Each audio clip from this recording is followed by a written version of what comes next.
যাক, অনেকদিন পর আজ মনে হচ্ছে সূর্যের দেখা পাওয়া গেল। এবছর যা শীত পড়েছে, বাপের জন্মে দেখিনি। তা যা বলেছ ভাবি, আজ রোদ দেখি তো ভাবলাম মাঠে এসে দুটো শাক তুলে নিয়ে যাই।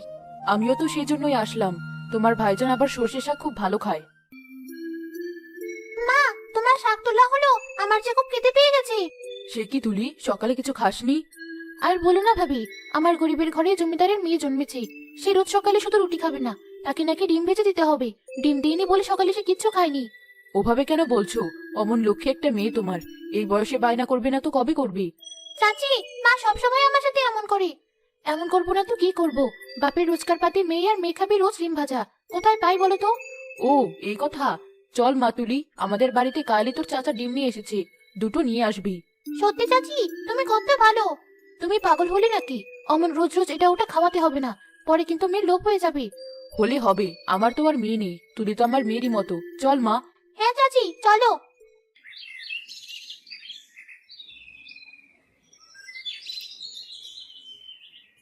এই নাও মা ডিম, এবার আমাকে ভেজে দাও দেখি। ঢং, দুটো ডিম ওনাকে ভেজে দিতে হবে। তুলি, তোর কি বাপ মায়ের জন্য একটুও মায়া হয় না? আমরাও তো কতদিন ডিম মাছ কিচ্ছু খাই না, তাই এই দুটো ডিম ভেজে আজ রান্না করব। আচ্ছা মা, তাই করো। ঠিকই তো, আমরা সবাই কতদিন ভালো মন্দ খাই না। যাই, আমি ঘরে গিয়ে শুই। আজ খুব শীত পড়েছে, তাই না মা? হ্যাঁ, যা ঘরে গিয়ে শুয়ে থাক। আর এই ধর মুড়ি, ততক্ষণ এগুলো খেয়ে পেটটা শান্ত রাখ।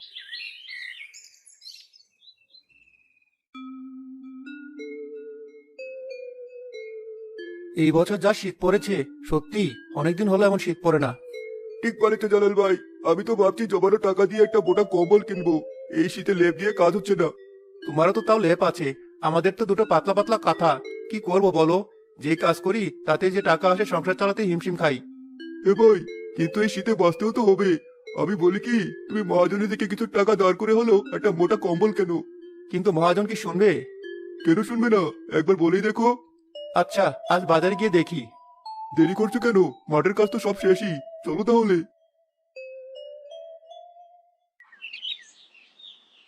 কিরে রাশেদ, টাকা ঠিক আছে তো? জি উস্তাদ, একদম ঠিক আছে। আমি তাহলে যাই।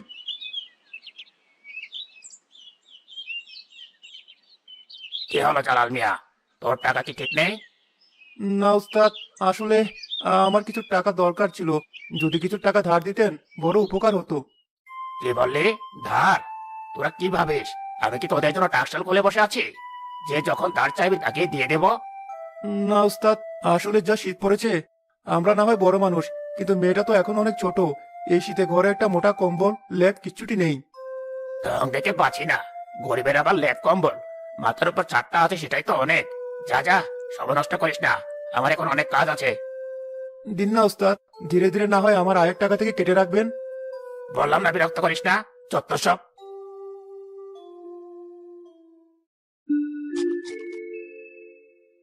সত্যি মা, আজকে ডিম রান্নাটা তো সুন্দর হয়েছে। কতদিন পর অনেক ভাত খেলাম।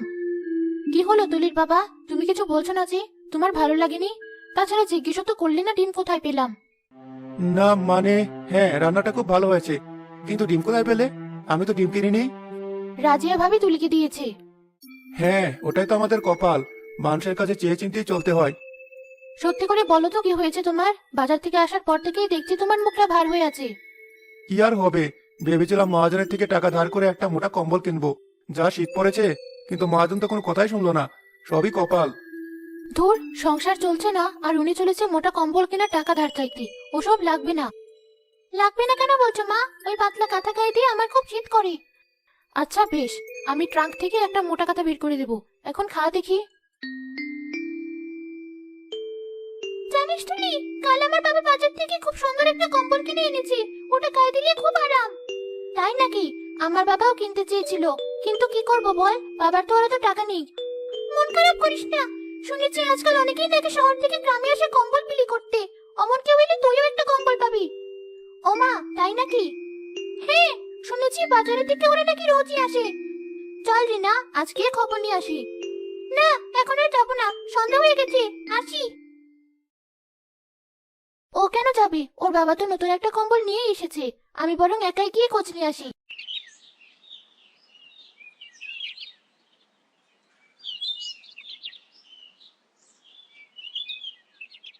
তিন না ভাইয়া, আমাকেও একটা কম্বল দিন। আরে তুমি তো আসতে দেরি করে ফেলেছো বোন, আজ তো সব কম্বল শেষ হয়ে গেছে। মন খারাপ করো না, আমরা যখন আবার আসবো তখন সবার আগে তোমাকেই দেবো। চল রওনা হই, না হলে আবার দেরি হয়ে যাবে।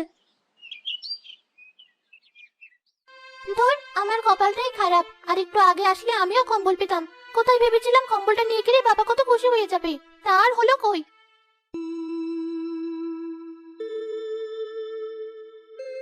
এই যে মেয়ে, এই ধরো তোমার কম্বল। এ কি, আপনি কি? আমাকে তুমি চিনবে না, এটা আমি তোমার জন্য এনেছি। তুমি তো কম্বল চাইছিলে, তাই না? ও মা, এত সুন্দর কম্বল! হ্যাঁ, ঠিক তোমার মতো। এবার এটা বাড়িতে নিয়ে যাও, দেখবে তোমার সব কষ্ট দূর হয়ে যাবে। ও বুঝেছি, ওই ভাইয়াগুলো বোধহয় তোমাকে পাঠিয়েছে। না, আমাকে উপরওয়ালা পাঠিয়েছে। এবার আমি আসি।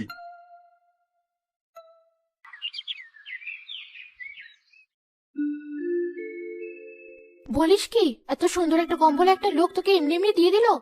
হ্যাঁ মা, বিশ্বাস করো, আমি সত্যি বলছি। বাবা, এটা তুমি রাখো, আজ থেকে তুমি এটা গায়ে দিয়ে শুবে। পাগলি মেয়ে আমার, আমি কেন শোবো? এটা গায়ে দিয়ে তুই শুবি মা। যা, এটা তোর ঘরে নিয়ে যা। কম্বলটার খুব দাম হবে। আচ্ছা, এটা বাজারে বেচে দিলে হয় না? কিসব বলছো? কেউ ভালোবেসে এটা তুলিকে দিয়েছে। তাছাড়া যা শীত, মেয়েটা গায়ে দিলে আরাম পাবে। শুধু শুধু বেচবো কেন? হ্যাঁ, তা তো বলবি, কিন্তু ভালোবাসা দিয়ে তো আর সংসার চলে না। ওর জন্য টাকা লাগে। লোকটা যদি এই কম্বল না দিয়ে আমাদের কিছু টাকা দিত, তাহলে আমাদের বেশি উপকার হতো।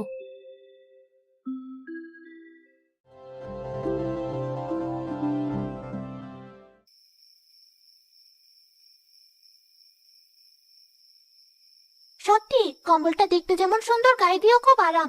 আজকে মনে হচ্ছে খুব ভালো ঘুম হবে।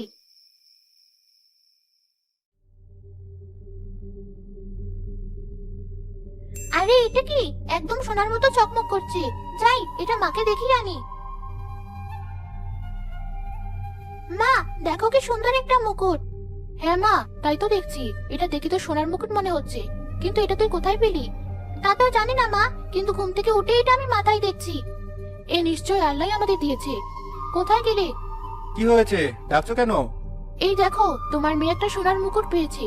যাও, এটা বিক্রি করে তুমি নতুন ব্যবসা শুরু করো। আরে তাই তো, এটা দেখতে সোনার মুকুটই মনে হচ্ছে। আচ্ছা, আমি এখনই বাজারে যাচ্ছি। এই মেয়ে, আর কতক্ষণ ঘুমাবি? নতুন কম্বল পেয়ে ঘুম যেন ভাঙছি না। এই তুলি, ওঠ ওঠ বলছি। ধর মা, দিলে তো স্বপ্নটা ভেঙে। এত সুন্দর স্বপ্ন দেখছিলাম, আর তুমি সব মাটি করে দিলে। হয়েছে, স্বপ্ন না দেখে এবার বাস্তবে আয়। চল, তাড়াতাড়ি হাত মুখ ধুয়ে খাবার খেয়ে নি। শোনো না, কি সুন্দর স্বপ্ন দেখছিলাম জানো? ছাড় তো, আমার অনেক কাজ পড়ে আছে। তোর আজগুবি স্বপ্নের কথা শুনে আমার কাজ নেই। আরে শোনো না, আমি দেখলাম আমার মাথায় একটা সোনার মুকুট, আর সেটা বিক্রি করে বাবা একটা নতুন ব্যবসা শুরু করেছে। শোন তুলি, ওসব স্বপ্নতেই মানায়। নে, এবার হাত মুখ ধুয়ে নে, আর তার আগে কম্বলটা ভাঁজ করে রাখ। ধর, ভালো লাগে না, মাছও তো কেমন যেন করে। এ কি, এটা তো সেই সোনার মুকুট যেটা আমি স্বপ্নে দেখেছিলাম। তার মানে ওটা কোনো স্বপ্ন ছিল না। মা, এই দেখো। কি হয়েছে? এত জোরে ছাগলের মতো মেয়ামে করছিস কেন? এই দেখো মা, আমি স্বপ্নে যে সোনার মুকুটটা দেখেছিলাম, এটাই সেই সোনার মুকুট। কি সব জাদা বলছিস? দেখি দেখি। কোথায় গেলি? তাড়াতাড়ি একবার বাইরে এসো, আমাদের যে লটারি লেগে গেছে। কি হয়েছে? সকাল সকাল কিসের এত চেঁচামেচি? সাথে কি আর চেঁচাচ্ছি? এই দেখো, আমাদের কপাল খুলে গেছে। কি এটা? আরে বুঝতে পারছো না? এটা একটা সোনার মুকুট। তোমার মেয়ে স্বপ্নে দেখেছিল সে একটা সোনার মুকুট পেয়েছে। আর দেখো, আজ সেটা সত্যি হয়ে গেছে। তাহলে কি সব জাদু ওই কম্বলেই আছে? মানে কি? কি এবার? সব তো পানির মতো সোজা। ওই কম্বল গায়ে দিয়ে শোয়ার পর যে স্বপ্ন দেখেছে সেটাই সত্যি হয়ে গেছে। কই দেখি দেখি। আরে তাই তো, এটা তো একদম পাকা সোনা। যাই, এটা বাজারে বেচে আসি, অনেক টাকা পাওয়া যাবে। হ্যাঁ দাদা, আমি তো স্বপ্নে এটাও দেখেছি যে মুকুট বিক্রির টাকা দিয়ে তুমি নতুন ব্যবসা শুরু করেছো। তাই নাকি? তাহলে তো করতেই হবে। আমি তাহলে আসি তুলির মা। কাকুলি। হ্যাঁ হ্যাঁ, তাড়াতাড়ি যাও। সব জাদু তার মানে এই কম্বলই আছে। এটা গায়ে দিয়ে শুলে যে স্বপ্ন দেখা যায় সেটাই সত্যি হয়ে যায়। হ্যাঁ মা, তাই তো মনে হচ্ছে। বেশ, তাহলে এখনই আমি এই কম্বল গায়ে দিয়ে ঘুমাবো, তাহলে আমার স্বপ্ন পূরণ হবে। কিন্তু মা, কথা বলিস না, আমাকে ঘুমোতে দে।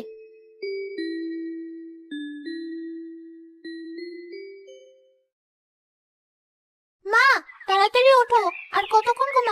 আজ আমরা না খেয়ে থাকবো নাকি? কি হয়েছে, এত হাঁকটাক কিসের? ডাকবো না, দেখো কত বেলা হয়েছে, খিদেতে পেট চোচো করছে, আর তুমি ঘুমাচ্ছ।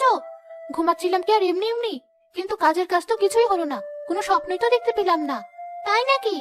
হ্যাঁ, আমার তো মনে হচ্ছে জাদু টাদু কিছুই নেই। যাই হোক, রান্না করে যাই।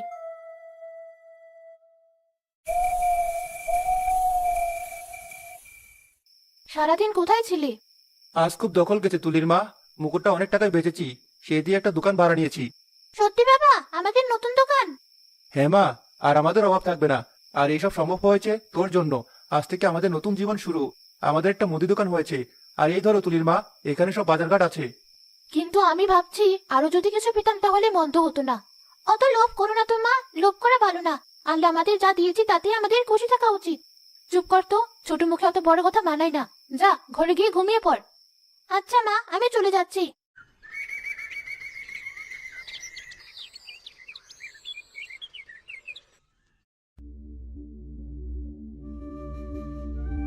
আজ আবার এত অদ্ভুত স্বপ্ন দেখলাম কি করে? সোনার মুদ্রা ভর্তি কলস আমার খাটের নিচে।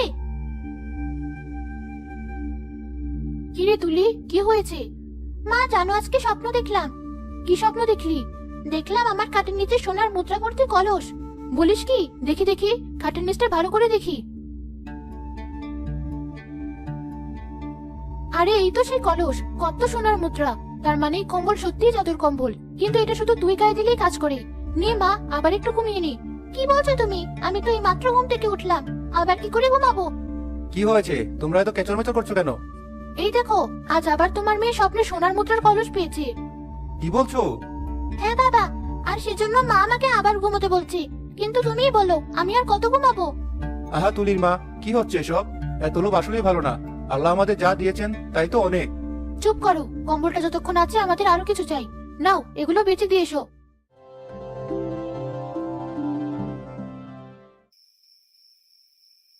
কি রে তুলি, খাওয়া দাওয়া যখন শেষ, এখন এই ঘরে বসে আছিস কেন? যা, ঘরে গিয়ে কম্বল গায়ে চাপিয়ে শুয়ে পড়, তবেই না ভালো ভালো স্বপ্ন দেখবি। কিন্তু মা। আবার কিসের কিন্তু? যা বলছি। আজ তোমার কারণে আমাদের সব অভাব দূর হয়ে গেছে, কিন্তু মায়ের লোভ এখনো কমেনি। আমার আর ভালো লাগছে না।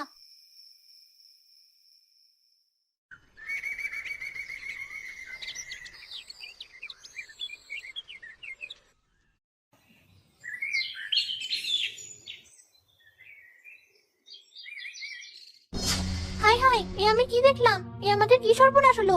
কি রে তুলি, কি হয়েছে? আজ আবার কি স্বপ্ন দেখলি? সোনার নাকি হীরের? না মা, আজ যা দেখেছি সে খুব ভয়ানক। ভাবি, তাড়াতাড়ি বাইরে আসেন, বিরাট সর্বনাশ হয়ে গেছে। আরে, রাশেদ ভাইয়ের গলা না? উনি এখন আমাদের বাড়িতে কেন? আমি যা স্বপ্নে দেখেছি তা যেন সত্যি না হয়।